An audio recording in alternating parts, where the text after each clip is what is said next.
choices, you can see that I've used about 17 million of my cash. So now I need at least 5 pitchers who can start, 4 who can relieve, and 3 pure relievers. So I'm going to do my pure relievers next. Position, relief pitchers only, and I'm just going to price descending. So, you know, do I want to spend the Hoyt Wilhelm money, $5.76 million? I do not. I'm going to try to throw a few good relievers against the wall, and hopefully I pick up some good seasons from them again. But you don't know. It's a mystery which season you're going to get. So you might get a great one, you might not. I'm going to go with Ron Peronowski. I'll go again lefty heavy with my reliever. Ron's got a couple of good seasons. I know that. I've had him before. You can see here in 63 the 1.67 ERA. So I'm hoping to get that one. But only time will tell. I like to get a lot of balanced, pretty much evenly balanced guys. Like I do like Barney Schultz a lot here. But he's really good against righties, but you know, you bring him in and they bring in the lefty, that could be difficult. There's my pirate. I'll go with Roy Face here. And again, I'm just throwing some stuff at the wall here. You can take as much time as you want. And if you get called to dinner, or you got to go mow the lawn, go to work, all right, you can come back and pick it up at any time. I'm going to try to throw some cheap money here at the bottom of my bullpen and hope to get somebody good. Jack Boozer, he's got a good year in there somewhere. Maybe we can get that from him. Cal Kuntz. Right. But again, you can go with lefty specialists. Like here's Paul Lindblad, old A's pitchers, 4 against lefties, so he could be your left-handed specialist if you want to go with him. I'm going to stay away from him, though. I'm going to go with Dan Osinski. Give him a shot. And again, I'm just throwing some guys up there to give you an idea what it's like. I've got 9 pitchers. I can have 10, 11, 12. So I probably should get another reliever in there. Maybe want somebody that can start and relieve. Another left. Actually, it looks like I could probably use another left-handed reliever. So I'll go pitcher. Maybe I'll get somebody that can start and relieve, just to be a middleman, perhaps. But this is part of the fun part, is creating your team. You don't get a lot of the in-game fun, perhaps, of putting that situational pitcher in or pinch runner in exactly when you want to.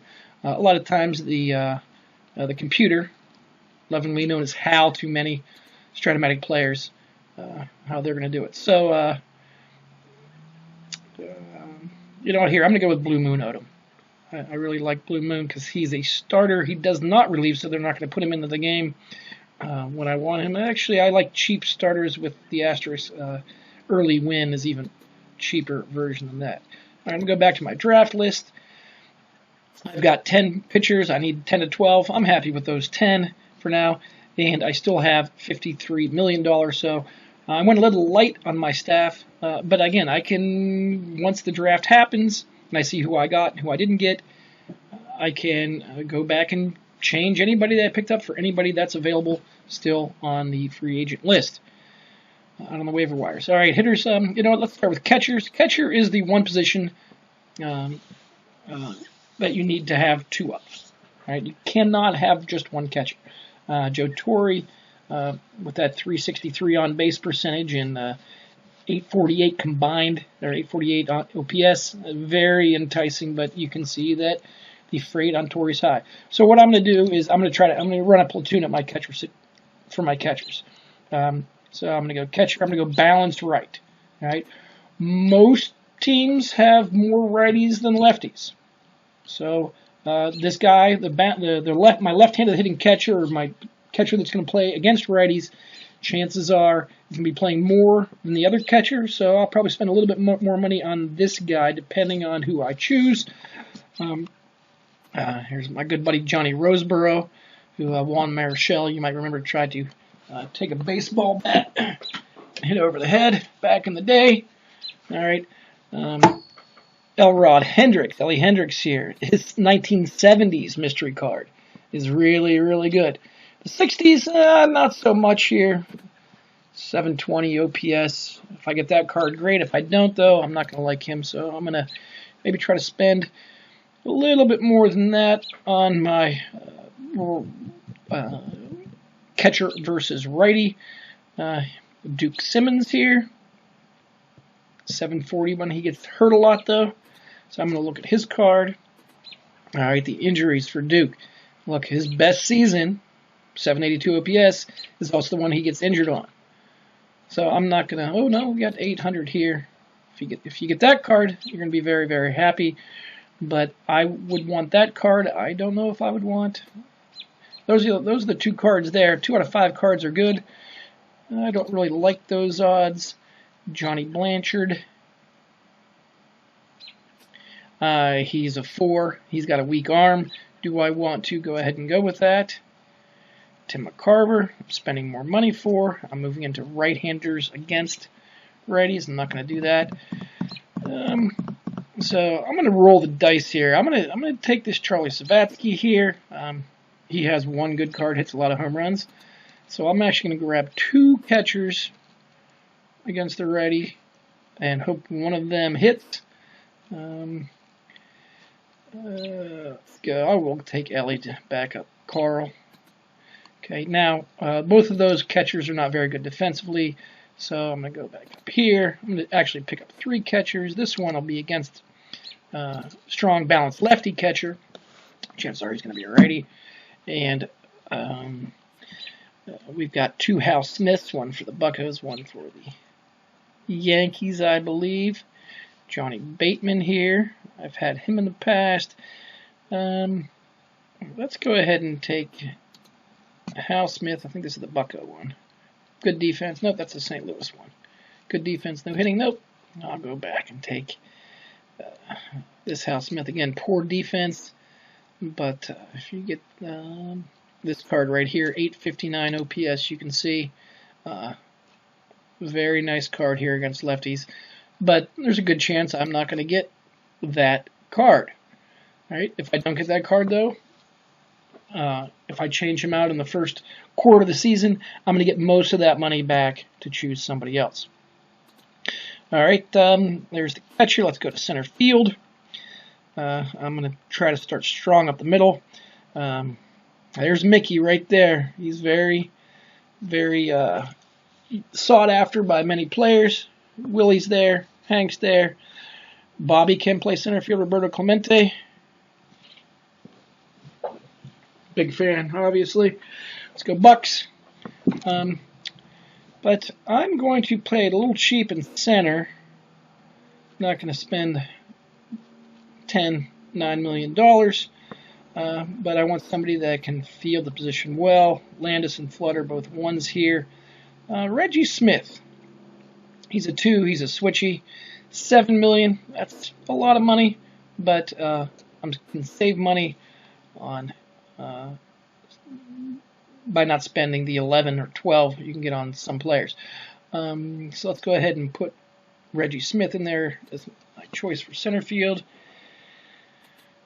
Okay, now one thing you can do is just say, hey, who are the best players? All right, and if you subscribe to the theory that Price is going to tell you who the best players are, just hit hitters. All right, and there you go. You've got Willie at 13-4. All right, Hank, Mickey, Frank, Carl. Got all these guys. All right, I'm going to go down here and take Reggie.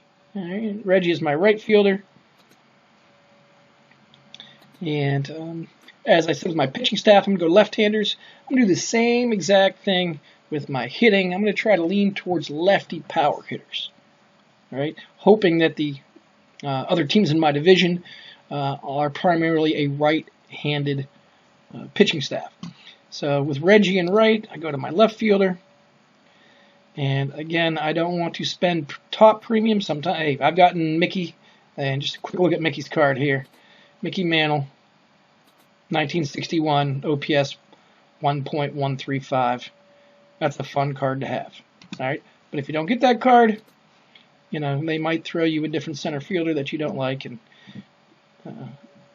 so that happens. That's all part of the game, is the draft. You don't have a lot of control over that unless you do one of those live drafts. Left field. I'll go back to my pirate bias here. I'm going to take Willie Stargell. Here's Willie's card in the 60s. Very, very good against righties.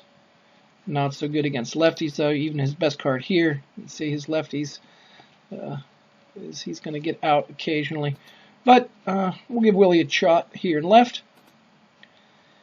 Okay, so I'm going to go back to my draft list real quick here.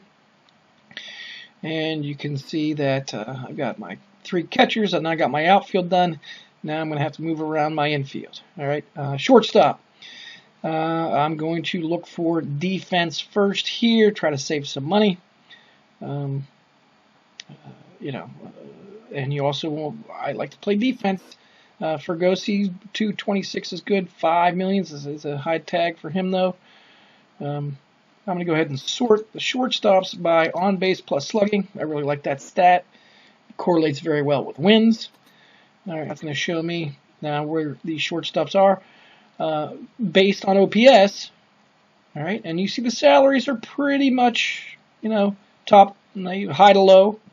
All right, but also defense is very important to me. Now, Dick McCullough can play second and short, so that is one thing to take into account. Just like when you're playing regular Strato, you want to have versatile players in some positions.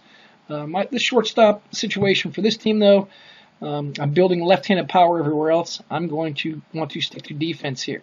So I'm going to scroll down. Gene Alley, old pirate there. He's a 2. All right, but his on base is very low. Do I just want to take somebody like Lou Aparicio? He's a 1 at shortstop. Play some defense with him. I'm going to slide in here and take Tony Kubek. I like Tony's card here because he can also play left field and center field. All right, so if injuries happen, he can slide him around. And if you happen to get the 62 Kubek card where he hits 789 or 789 OPS, 357 on base, you can be lucky and grab that card if you get lucky. So I'm going to take Kubek as a left-handed hitting shortstop. So now maybe I'll throw a right-handed hitting shortstop to back him up. And again, I want him to be pretty good. You know, we're going to go with Murray Wills here. Murray can steal some bases as well, too. He can play third base if needed, and he's a mere $1.17 million. So I've got 2 shortstops there. Now time for a second baseman. Second baseman, again, I like to be very strong up the middle. You start putting second baseman in your lineup that are a 4 on defense. That can really hurt your pitching staff. Mike Andrews here, he's a 3. 419, that might be in my range. Dick Green, however, better defense, cheaper. He's not going to get the hits, though. Cesar Tovar. Again, you can go through all these and enjoy just going through and looking at all the cards. This Cesar Tovar card is fun to have on your roster because of all the position that he plays. Every outfield position, every infield position, except for catcher and first base. All right, so very versatile, and again, he's got some good hitting years in here too. But I'm not going to go with Tovar. I'm going to actually stick with let's go defense up the middle here and take Dick Green. If it turns out that he's not hitting well, but playing good defense, depends if my team's winning or losing. If I'm losing and I'm in the lower third of the league in terms of offense, I might have to get rid of him later on. But that's, again, part of the fun. All right, so there's my second baseman. Now I need my corners. I'm going to go back to my draft list real quick.